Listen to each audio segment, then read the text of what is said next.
আসসালামু আলাইকুম সবাইকে। আশা করি যে যেখানে আছেন ভালো আছেন। আলহামদুলিল্লাহ আমরা ভালো আছি। আজকে নতুন আরেকটা রেসিপি নিয়ে হাজির হয়েছি। আশা করি আপনাদের ভালো লাগবে। আজকের ভিডিওটা সকাল থেকে শুরু করেছি ব্রেকফাস্ট দিয়ে। তাই ঝটপট যা বানানো যায় তাই বানিয়ে নিলাম। প্রথমে আমি একটা আলুকে খুব ছোটো ছোটো করে কেটে নিয়েছি। এর সাথে দিয়েছি পেঁয়াজু পাতা, ধনে পাতা, কাঁচামরিচ। এটা দিয়ে আলুটা নেড়ে নিচ্ছি ভাজির মতো নাকি। সাথে একটা ডিম দিয়েছি।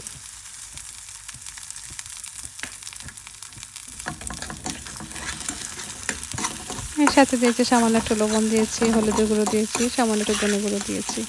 এসব কিছু দিয়ে এখন আমি নাড়াচাড়া করে নিচ্ছি। এখন বানিয়ে নিচ্ছি যে পরোটাগুলো মেলে না সপে, সেই পরোটাটা বানিয়ে নিচ্ছি। এই তো ঝটপট নাস্তাটা আমার হয়ে গেছে। পরোটাটাও ভেজে নিচ্ছি। জানেন তো এই পরোটাটা বেচতে সময় লাগে না, তাড়াতাড়ি হয়ে যায়। এই তো ভাজা হয়ে গেছে, এখন দিয়ে দিচ্ছি। সাথে দিয়েছি শসা কেটে দিয়েছি, সাথে দিয়েছি সামান্য একটু কী বলে পিকল দিয়েছি। তো সকালে নাস্তাটা সেরে এখন চলে আসলাম কিচেনে। ভাবছি কী রান্না করব। এই তো গড়ে ছিল চিংড়ি মাছ। চিংড়ি মাছটা নিয়ে নিচ্ছি। আসলে চিংড়ি মাছটা হচ্ছে কি বাচ্চারা ভালো লাগে ওনাদের চিংড়ি মাছটা, তাই ওনাদের জন্য চিংড়ি মাছটা ভেজে নিচ্ছি। আর আমাদের জন্য তো আরও অনেক কিছু আছে, সব কিছু তো একসাথে দেখানো যায় না, তাই চিংড়ি মাছের রেসিপিটাও দেখাচ্ছি। চিংড়ি মাছটা আমি কেটে কুটে নিয়েছি, ভালোভাবে ধুয়ে নিয়েছি। এখন সামান্য একটু মরিচের গুঁড়ো, হলুদের গুঁড়ো দিয়ে ভালোভাবে ভেজে নিব। আর চিংড়ি মাছটার মাঝে একটু সামান্য কীরকম একটা স্মেল আসে না, তাই ভালোভাবে ভাজলে স্মেলটা চলে যায়। এখন আমি দিয়ে দিচ্ছি, এখানে 2 ব্লক চিংড়ি মাছ ছিল, দিয়ে ভালোভাবে নাড়াচাড়া করে নিচ্ছি। নাড়াচাড়া করার পর আমি ডেকে দিয়ে দেবো যাতে চিংড়ি মাছের পানিটা বের হয়ে যায়।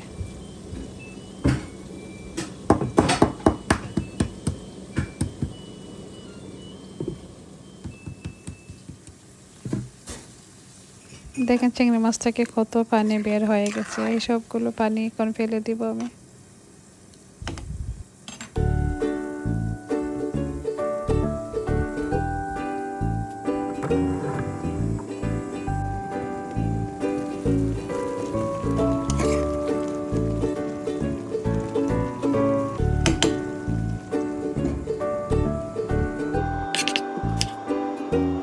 আমি এইদিকে চিংড়ি মাছটা বসিয়ে দিলাম ভাজার জন্য।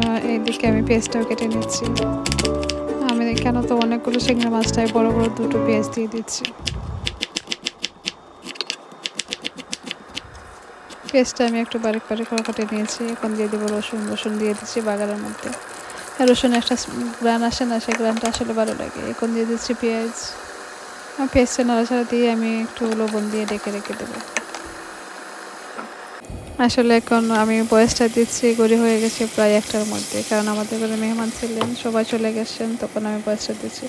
কারণ ভিডিওটা দেওয়ার ইচ্ছা ছিল না, কারণ অনেক ভিডিও জমা হয়ে গেছে। তাই জানেন তো ফোনের মধ্যে স্টোরেজটা ফুল হয়ে গেছে।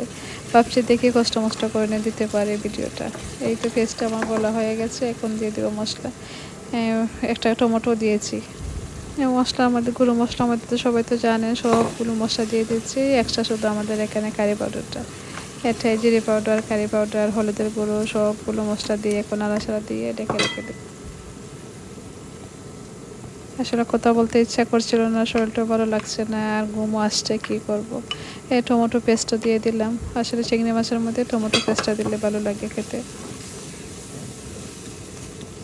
হ্যাঁ, সবাই তো জানেন আমি ভিডিওটা একটু কম দিচ্ছি, কারণ পারছি না, আমার সময় সুযোগে হয়ে উঠছে না, একটু ব্যস্ত আছি। তাই সবাইকে বলছি ভালো লাগলে ভিডিওটা দেখবেন। আর আমি তো সবার ভিডিও দেখার ট্রাই করি। আসলে কি বলবো, ইউটিউবে তো একটা রুল হয়ে গেছে, তুমি যার ভিডিও দেখবে সেও তোমার ভিডিও দেখবে। আমি কয়েকজনটা দেখিয়েছি, আমি ভিডিও দেখার পর ওনারা আমার ভিডিও দেখছে। আসলে সেটা ঠিক না, আমি ট্রাই করি সবার ভিডিও দেখার জন্য। বাট কী করবো, সেটা আমি কাউকে বলবো না। যার ইচ্ছা হয় দেখবে, যার ইচ্ছা হয় না দেখবে না। আসলে সব মিলে আমিও অনেক একটা ব্যস্ত আছি, কারণ আমার শাশুড়ি অসুস্থ। ওনার একটা পা একটা হাত নাড়াতে পারে না, তাই সব কিছু আমার নিজেরই করতে হয়।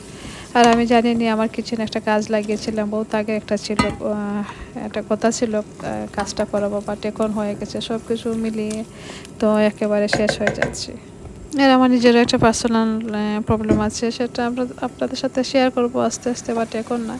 এসব কিছু মিলে একেবারে ফেরার মধ্যে আছে। কী করব, সবাই আমার জন্য দোয়া করবেন যাতে আমার সমস্যাটা সমাধান হয়ে যায়। তো কথা বলতে বলতে রেসিপির কথা বলতে পারছি না, আলুটাও দিয়ে দিচ্ছি, চিংড়ি মাছগুলো দিয়ে দিচ্ছি, এখন কাঁচামরিচটাও দিয়ে দিচ্ছি। এই কাঁচামরিচটা দিয়ে একটু নাড়াচাড়া করে আবারও ডেকে নিচ্ছি। আসলে সবাই তো রান্না করতে জানেন, বাট আমি যেভাবে রান্না করছি সেভাবে সবার সাথে শেয়ার করছি। যদি কারো আমার রেসিপিটা ভালো লাগে প্লিজ একটা লাইক দিয়ে দেবেন, ভালো লাগলে শেয়ার করবেন। এই তো সব কিছু কষা হওয়ার পর সামান্য একটু ঝোলও দিয়ে দিলাম। আমি বেশি ঝোল দিতে চাচ্ছি না, আনতে সামান্য একটু দিয়ে দিলাম আগে, যাতে মশলা চিংড়ি মাছ আলু সব কিছু একসাথে হয়ে যায়।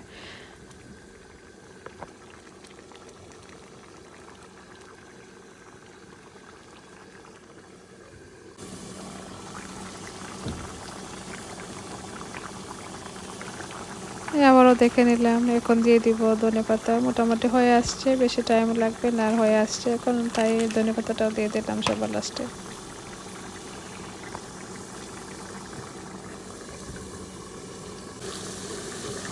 আসলে আমি লবণটা দেখছিলাম, এত মজা হয়েছিল কি বলবো, এত খিদেও লেগেছিল, ভাবছিলাম ভাতটা খেয়ে নেবো, ভাত তো খেতে পারবো না, সবাইকে তো খাওয়া দিতে হবে, আরও অনেক কাজ আছে, সব কিছু ক্লিন করতে হবে, শাওয়ার করতে হবে, পরে খেতে হবে। তাই ভাবছি তাড়াহুড়ো করছিলাম যাতে শেষ হয়ে যায়। আর জানেন তো রান্নাটা তো আসলে হতে টাইম লাগে না, এই তো পরিষ্কার পরিচ্ছন্নতা করতে সেটাও টাইম লেগে যায়। এই তো আমার হয়ে গেছে, কেমন হয়েছে জানাতে বলবেন না। আজকের মতো এই পর্যন্তই। আল্লাহ হাফিজ, আসসালামু আলাইকুম।